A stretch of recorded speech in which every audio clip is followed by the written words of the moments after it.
I moved here in 1996 and this is my 25th year at Auburn. So we are passionate about the profession of audiology because it's important. It's a growing profession, it's allied health, and we are seeing more older people suffering from hearing loss and cognitive decline this past year than ever before. So we are seeing a major explosion in audiology services now happening. We look into the ear with something that looks like this, an otoscope, and we want to make sure there's no earwax and the eardrum is moving clearly.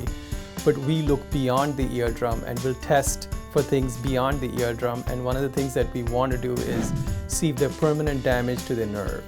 And if they do, then they are entitled to get hearing services from hearing aids, so they need amplification. Hearing aids are now rechargeable.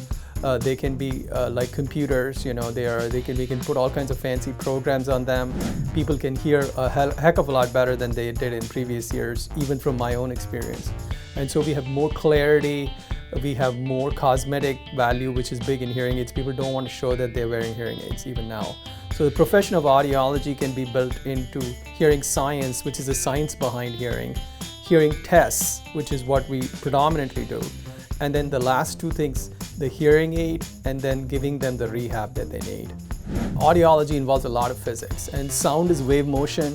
So it's the motion of waves going from the speaker to the listener. So essentially, when I'm talking, I'm actually moving air molecules in front of me, and those air molecules are traveling to your ear, and they're making your eardrum move, tiny bones move, and finally the nerve is getting the sensation of the sound that I just. So it's basically, it needs a medium to be propagated. That medium right now is air, because air molecules are moving from me towards you, but it can also be done by water. It can also be moved by metallic substances. So solids and liquids also can transmit sound, but air is the most efficient medium to transmit sound. And so what we really are doing in this profession is using tones, which are waves, to test their hearing, figure out how much hearing loss they have, and then we correct for that hearing loss with the appropriate hearing aid. So we have a prescription built in according to their individual hearing. And then we tailor and tune the hearing aids according to that. And so finally they get all those waves back. My advice to middle school students who are interested in the STEM disciplines is please give importance to physics. A lot of people avoid physics.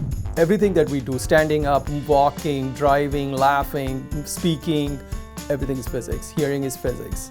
So I wish every student, regardless of what they were going into, whether it was arts, humanities, science, they all must know physics, because everything that we do in the real world is physics.